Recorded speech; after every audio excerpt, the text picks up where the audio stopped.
Good evening and welcome. So today I am going to be talking about Mobland Series 1, Episode 8. Now I haven't done any reviews for any of the other episodes, so I will be running through them very quickly in regards to just having a general summary. Now if you haven't seen Mobland, go watch it and then you can watch this video up to Episode 8 and you can kind of go, alright, I agree with that, I don't agree with that, all them kind of things, or create a discussion below in regards to what you thought of this video and also comments that you feel validate kind of what I didn't like or maybe what I did like about the show. So essentially it's going to have spoilers, so if you haven't seen it, 3, 2, 1, see you later.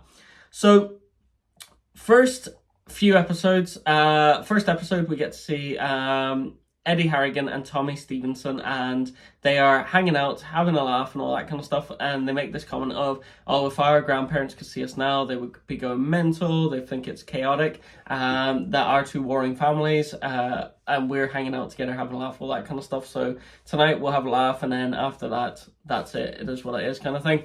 And you can tell straight away that this family feud has been going on for ages. Obviously, Mobland, you can tell that it is two warring mobs, so it's very interesting in regards to the very start of it. And I was hooked for the first 3 episodes, and then I'll go on to why I I've just continuously watched it, but also my gripes about it as well. But first 3 episodes, so you get to see this warring family. Eddie and Tommy are on a night out with 2 other friends, goes out, Eddie's a bit leery, he's a bit chatty, gets into this nightclub, he's off his face on coke, ends up stabbing someone, and he does a runner, and Tommy does a runner too, and his 2 friends end up doing runners, and the 2 friends go right, then Tommy and Eddie go left, and Eddie ends up seeing Tommy down at the beach or something, I can't quite remember, at the train station, and he's like, oh, Tommy, come on, we'll just have a good night, and just let bygones be bygones, and then after that, then it is what it is, go back to kind of normality, and you're going, Jesus, this Eddie's a bit of a psycho, but he seems alright at the same time, and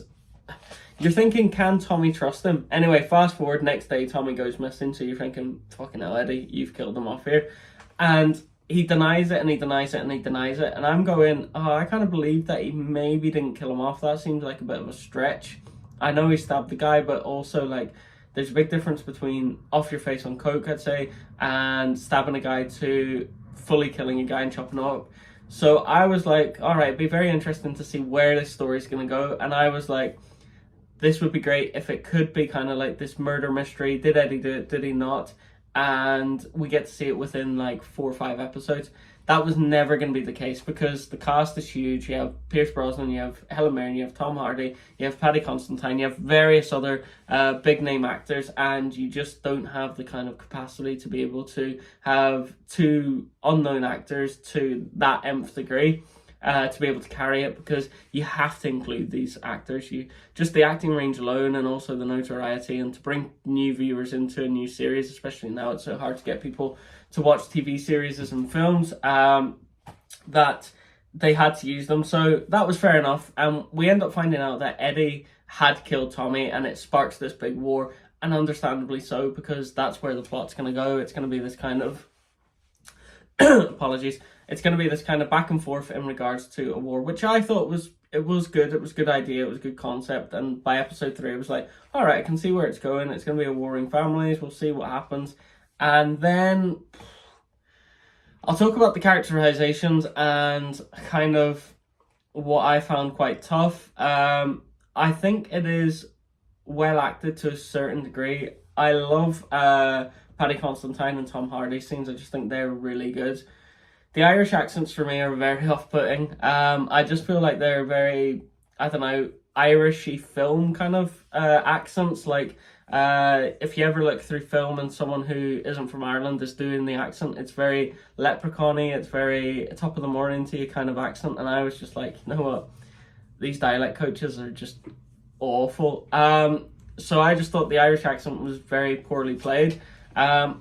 Which is interesting because obviously Helen Mirren is what it is, but Pierce Brosnan's from Kerry or Navan even, and it's very interesting to see. And he admits himself he's lost his accent through drama school, and obviously being trained to be Bond or being trained to be Remington Steele, I believe he played. So it's various different techniques that has kind of bled out the accent, which is understandable, but also it just means as well that the accent isn't authentic, and I suppose that was a little gripe that I had. Helen Mirren's accent's awful. Strongest character is Harry. I think he's just very charismatic whenever he's on the screen. He just seems like he's always thinking about stuff. It's something's always going on with him. It's very internal dialogue whenever you see Tom Hardy. He's assessing a situation. He doesn't speak much. It's a very Tom Hardy-esque performance, but it's very... He does it so well. Like it's very much like Warrior or any other films that you've seen Tom Hardy. He doesn't really speak much, but there's a lot in when he does speak, or there's a lot in kind of the camera just staying on him, and you see that internal emotion nearly screaming to get out. And I just love that kind of acting. I just think Tom Hardy is master at that. What else did I enjoy about it? The characterization. So I'll go into this because it's a big point of mine. So the characterization of it, there never seems to be any energy. There never seems to be any fluidity with the characters. It just seems to be very grim, very dour, very on edge all the time. And I love the example of, say, Tony Soprano in The Sopranos, where we got to see various different emotions from him, and also we got to see more of a 3D character from him. So he would talk about the therapist, which was a great touch, where he would talk about relationships that he's had, that he has had, his backstory, kind of what he's thinking in the moment. He tells this therapist everything, and also gets paranoid about it, and you can understand why, because obviously he gave a load of information. It's very much incriminating stuff that he's told his therapist, so there's a paranoia there as well, which is understandable. Through this, we never get to see that. We never get to see Conrad. We never get to see Paddy Constantine. We never get to see various different things. Like in episode 8 that I've just watched, their brothers died, and there's no sense of emotion. There's no sense of grief. There's no sense of like pause or moment or any of that kind of stuff. And I was just like, they tell a story at the start, and there's a bit with Paddy Constantine later, Kevin, and I was just like, there's little snippets, but there should be like moments of like, you've just seen your brother get butchered, and it just seems like the next day it's just a normal day at the office. And I just thought, look, you can tell the backstory of how he was born or any of that kind of stuff, but there's no real emotion, there's no real fluency in the acting where it's like a real life situation that's happened. It just seems to be very cardboardy, and that's kind of like the issue that I had. Another great example probably of expressing grief is Del Boy, look it up on YouTube, is whenever the granddad dies. Happy go Larry, same old Del Boy. During the funeral, he's catering to everyone, having a laugh, all that kind of stuff. Rodney confronts him, goes, how can you be so happy? And he's like, oh, Rodney, shush, all that kind of stuff. Next day then, Rodney's like, I was embarrassed, you were really happy, you were buzzing, it's not like it even affected you. And he just goes off on one, and it's just full of emotion, full of raw emotion. And then at the end, he sits down and just like rubs the chair that his granddad would have sat on. And I was like, fucking hell, like what great acting that is. And go watch that, and it's a great expression of grief. I love as well where people express grief where you see it in them, but they don't say anything, and there's that moment of pause, or there's that moment of, oh god, he's suffering here, or she's suffering here. Like, I just enjoy it. Like I had my last review, I was talking about Bella Ramsey, how I was finding it hard to see if she's going to be able to push for that lead actor and push this narrative of the whole show. And there's a moment where she plays the guitar in the last episode, and it's a song that Joel would have taught her, and she just plays it, and it's such a simple scene, but it also shows that she's still grieving for Joel. And I love them little moments where maybe you don't have to say much, or your raw emotion comes out, but there's none of that in this. And that's the thing that I just don't enjoy about it, where it just seems like it's just trying to hit to the next plot line, to the next plot line, to the next plot line, while if you kind of show that emotion, or you show kind of like his dad's on about getting fentanyl and trying to organize a meeting with it, and I'm like, your son's just died. Another great example, sorry, I just go on about film, or TV shows, but another great example is Godfather, where you have Marlon Brando's character comes down, Sonny's just absolutely a mess, he's been shot up, and he just goes, look what they did to my boy, and you're like, fuck, you know, like, that hits you, like, and it's such a great moment in that film, but it's also a great moment for the audience to go, Jesus, he's really suffering here. And that's what I think with this. It's just there's so many characterizations or caricatures of the person. Like Eddie's an absolute melt. He has no redeeming features. He's stabbed. He's a psychotic character. He just kills. He ends up sleeping with Harry's daughter, and I'm just going, you know what, like could you not have shown a bit of rage there? So I'll go through episode 8 because I'm kind of spoiling it there. So after we've seen Brendan's death, I've talked about that, the aftermath, kind of my gripe.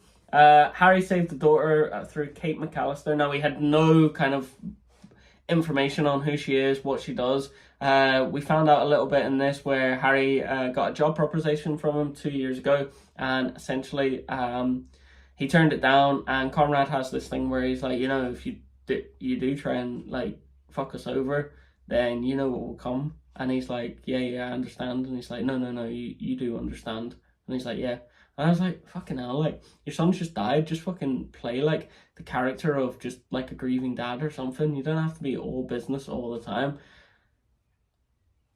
There would have been a nice moment where he said something about Harry. He does say about Harry being his son, but there would have been a nice moment where it was like, thanks, Harry, that was great.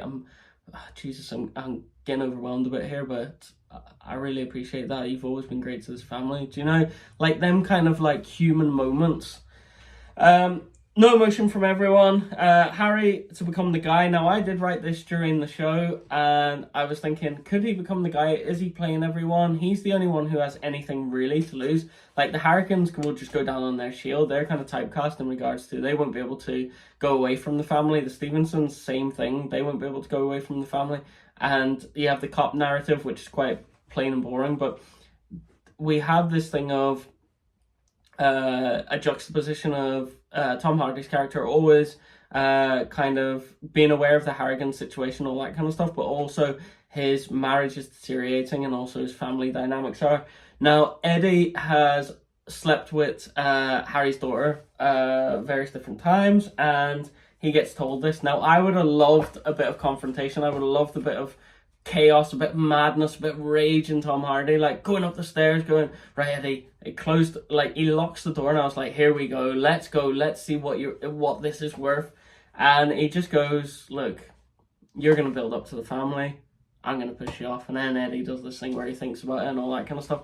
And I was just like, no, just show rage, like pin him up against the wall and go, if you ever fuck around, like I would have just been like, yeah, he's fucking it, he's shitting it here, because Eddie's like the psychotic killer kind of thing, but he's also I'd love to see like the narrative of him being a coward as well, where he's grown up, he's been able to, like, no one's been able to chat back to him, all that kind of stuff, and one person who chats back to him and goes, fuck you, like, she's the most important thing to me, you're gonna get done here if you do anything to fucking upset me or her. And I would have loved to have just seen that switch in him, instead of the same old kind of, yeah, you know, you treat her well.